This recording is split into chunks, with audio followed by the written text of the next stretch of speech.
আসসালামু আলাইকুম।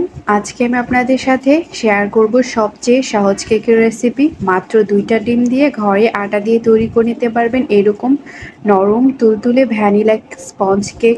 এই রেসিপিটি ফলো করে যদি আপনারা কেক তৈরি করেন আর কোনো দিন কিন্তু কেক তৈরিতে আর ভুল হবে না। এরকম নরম তুলতুলে হবে প্রত্যেকটা কেক, খেতেও কিন্তু এরকম অসাধারণ হবে প্রত্যেকটি কেক।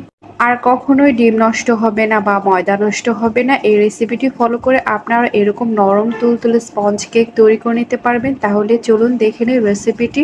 কেকটা তৈরি করার জন্য প্রথমে আমি একটি বোলের মধ্যে রুম টেম্পারেচারে থাকা ২টি ডিম নিয়ে নিচ্ছি। অবশ্যই রুম টেম্পারেচারে থাকা ডিম নিতে হবে। ফ্রিজে থাকলে সেটা ৩ থেকে ৪ ঘন্টা আগে বের করে রাখতে হবে। ফ্রিজে থাকা ঠান্ডা ডিম ব্যবহার করলে কেকটা কিন্তু চুপসে যায়, তাই ফ্রিজে থাকা ডিম একদমই ব্যবহার করা যাবে না। এখন একটি ইলেকট্রিক বিটারের সাহায্যে ২ মিনিট খুব ভালো করে বিট করে নেব। এতে করে ফোমটা তৈরি করা খুবই সহজ হবে। আপনাদের যাদের ঘরে এরকম একটি ইলেকট্রিক বিটার নেই তারা কিন্তু ডাল ঘুটনি বা হ্যান্ড উইস্ক বা কাঁটা চামচের সাহায্যে খুব ভালো করে বিট করে নিতে পারবেন। ডাল ঘুটনি, হ্যান্ড উইস্ক বা কাঁটা চামচের সাহায্যে বিট করলে সেটা একটু সময় বেশি লাগতে পারে। ২ মিনিট খুব ভালো করে বিট করে নেওয়া হয়ে গেছে। ২টা ডিমের জন্য হাফ কাপ চিনি নিয়ে নিচ্ছি। চিনিটা অল্প অল্প করে দিয়ে খুব ভালো করে বিট করে নিতে হবে। চিনিটা একেবারে দিতে যাবে না, এতে করে চিনি থেকে পানি ছেড়ে দিতে পারে, ফোমটা একদমই ভালো হবে না। ফোমটা তৈরি করার সময় অবশ্যই মাথায় রাখবেন যে চিনিটা যাতে খুব ভালো করে গলে যায়। অল্প অল্প করে চিনিটা দেওয়ার পর খুব ভালো করে বিট করে নেওয়া হয়ে গেছে। আমার বিট করতে প্রায় সময় লেগেছে ৪ থেকে ৫ মিনিট। কাঁচা ডিমের গন্ধ দূর করার জন্য আমি এখানে ১ চামচ ভ্যানিলা এসেন্স দিয়ে দিচ্ছি। আপনারা চাইলে লেবুর রসটাও ব্যবহার করতে পারেন অথবা এলাচের গুঁড়ো করেও দিতে পারেন। 1/4 কাপ রান্না করা রেগুলার সাদা তেলটা দিয়ে দিচ্ছি। কেক তৈরি করার সময় খুব বেশি তেল ব্যবহার করবেন না, এতে করে কেকটা কিন্তু চুপসে যাওয়ার সম্ভাবনা রয়েছে। এখন আবারও ইলেকট্রিক বিটারের সাহায্যে ১ মিনিট খুব ভালো করে বিট করে নেব। ১ মিনিটের বেশি কিন্তু বিট করা যাবে না, এতে করে কেকটা কিন্তু চুপসে যেতে পারে, তাই ১ মিনিটই বিট করে নিতে হবে। ১ মিনিট খুব ভালো করে বিট করে নেওয়া হয়ে গেছে। এখন আমি আপনাদেরকে ফোমটা কেমন হয়েছে একটু দেখিয়ে দিচ্ছি। আপনারা দেখেই বুঝতে পারছেন ফোমটা ঠিক কেমন হয়েছে।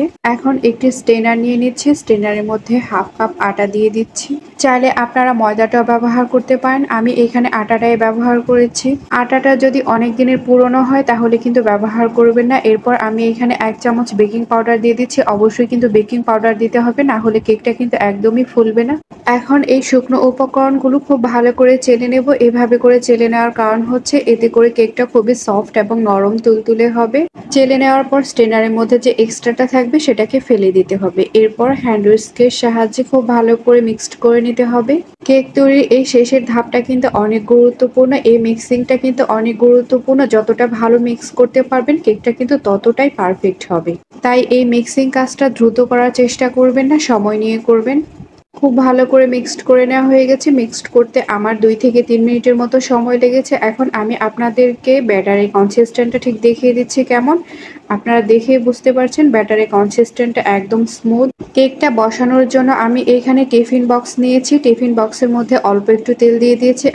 এখন তেলটা টিফিন বক্সে এভাবে করে লাগিয়ে দেব। আপনাদের যাদের ঘরে এরকম ব্রাশ নেই তারা কিন্তু হাতের সাহায্যে তেলটা খুব ভালো করে লাগিয়ে দিতে পারেন। এরপর টিফিন বক্সের সাইজে আমি একটি কাগজের টুকরো কেটে রেখেছিলাম, সেই কাগজের টুকরোটা টিফিন বক্সে খুব ভালো করে সেট করে নেব। এইভাবে করে সেট করে নেওয়ার কারণ হচ্ছে এতে করে কেকটা নিচে লেগে যাবে না এবং খুব সহজে উঠে আসবে। আপনারা চাইলে স্টিলের যে কোনো বাটিতেও কিন্তু কেকটা বসাতে পারেন। এখন আমি এইভাবে করে টিফিন বক্সের মধ্যে বেটারটা ঢেলে দিচ্ছি। বেটারটা টিফিন বক্সে ঢেলে দেওয়া হয়ে গেছে। এরপর হাত দিয়ে টিফিন বক্সটাকে এইভাবে করে কয়েকবার ট্যাপ করে নেব। এতে করে কেকের যদি কোথাও গ্যাপ থাকে সেটাও কিন্তু ফিল আপ হয়ে যাবে। চুলায় প্যান বসিয়ে দিয়েছি। চুলার আঁচটা একদম হাই হিটে রেখে ৫ মিনিট খুব ভালো করে প্রিহিট করে নিয়েছি। এরপর ঢাকনাটা খুলে নিচ্ছি। ঢাকনাটা খুলে নেওয়ার পর টিফিন বক্সটাকে এইভাবে করে প্যানের মধ্যে সেট করে দিচ্ছি। এরপর আবারও ঢাকনা দিয়ে দিচ্ছি। ঢাকনা দিয়ে চুলার আঁচটা একদম লো হিটে রেখে দেব ৫০ মিনিটের মতো।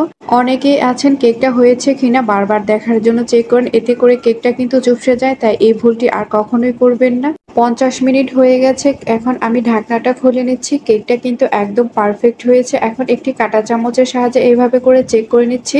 কাঁটা চামচটি যদি একদম ক্লিয়ার আসে তাহলে বুঝতে হবে কেকটি একদম পারফেক্ট হয়েছে। এখন এই কেকটাকে ঠান্ডা করে তারপর নামিয়ে নেব।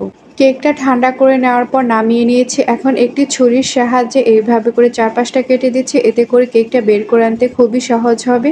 কেকটা চারপাশে কেটে নেওয়ার পর আমি একটি প্লেট নিয়েছি। এখন এই প্লেটের মধ্যে কেকটাকে এইভাবে করে সেট করে নেব। কেকের উপরে থাকা যে কাগজের টুকরোটি রয়েছে সেই কাগজের টুকরোটি এইভাবে করে ফেলে দেব। আপনারা দেখেই বুঝতে পারছেন কেকটি ঠিক কতটা নরম তুলতুলে আর পারফেক্ট হয়েছে। আর হ্যাঁ, যদি আমার এই কেকের রেসিপিটি আপনাদের ভালো লাগে তাহলে অবশ্যই লাইক, কমেন্ট এবং শেয়ার করবেন। ইউটিউব থেকে দেখে থাকলে সাবস্ক্রাইব করবেন, আর ফেসবুক পেজ থেকে দেখে থাকলে কিন্তু ফলো করবেন। আর আমার এই ভিডিওটি দেখার জন্য আপনাদের সবাইকে অনেক অনেক ধন্যবাদ।